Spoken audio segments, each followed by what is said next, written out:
We're here now in the kitchen of Green's restaurant with their executive chef, Annie Somerville, and today we're going to learn how to make roasted wild mushrooms. So this is a variety of mushrooms.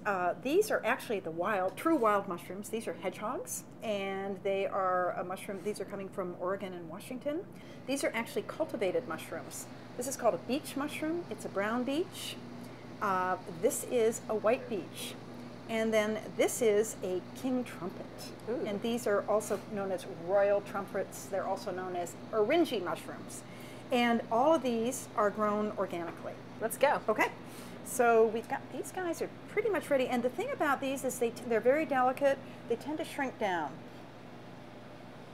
So that's a good start with that. And then the beech mushrooms are great because they are grown in clusters. It looks like a big hunk of mushroom, but they really, really shrink down when you roast them.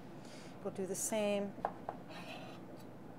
And then I'm just cutting through the base, and then it just comes apart really nicely. You can get them at some grocery stores that, have specialized in having really nice fresh produce. If you can't get these mushrooms, you can always use white mushrooms, cremini mushrooms, shiitake mushrooms, and of course portobello mushrooms as well.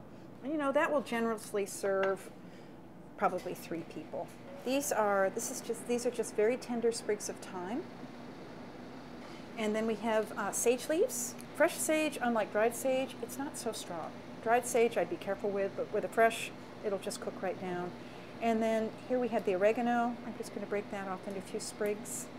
This is a shoot of garlic. So it's in its very early stages of life.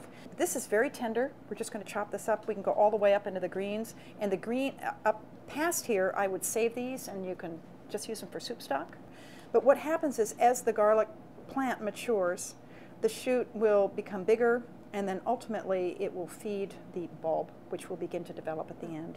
And then in the last stages of it being very fresh garlic, the bulb will be fully developed, and then the shoot will be kind of woody. So you like this early kind of baby garlic? It's fun. Fresher. Yeah. Yep, it's very fresh. So it doesn't have to be perfectly chopped because it's just going to all roast up. So I've just sliced through. But if you want it to be minced fine, it can be.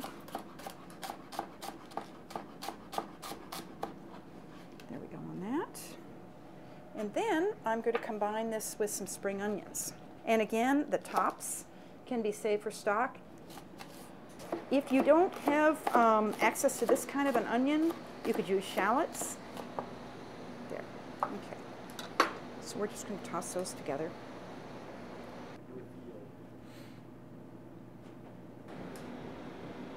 Okay, there we go. So, that.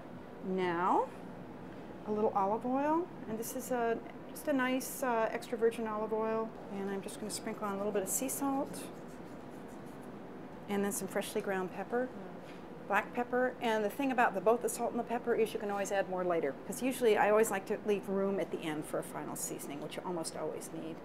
And if you love to cook with wine, you could put a little shot of white wine in there if you'd like, but it's not necessary. It's time to go into the oven. Let's put it in the oven. All right.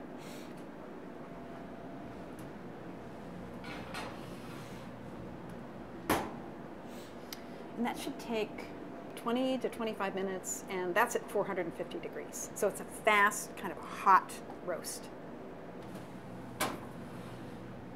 Nice and steamy. So you can see all those nice juices. And also what's so great is it's all just really cooked down. Remember how full that was? Yeah, it was it's sizzling and everything. Full. It looks great. Yes. And it smells amazing. Yes, so we're ready to taste. You've got one of the king trumpets, and I have a hedgehog. Mm. Delicious. Mm. That's great. That is really good. So that's it, roasted wild mushrooms with olive oil and herbs. Yes, and this should be delicious. Served over polenta. You could chop these up, and when they're left, if you have any leftovers, you could chop them up and serve them on grilled bread with If it really tastes good like cheese. this, I'm not going to have any leftovers. Right. Can go on a pizza, on a flatbread, into pasta, all kinds of things. And then on their own, you could also serve them alongside as a side dish. That's it. Roasted wild mushrooms from Annie Somerville, the executive chef at Green's restaurant in San Francisco.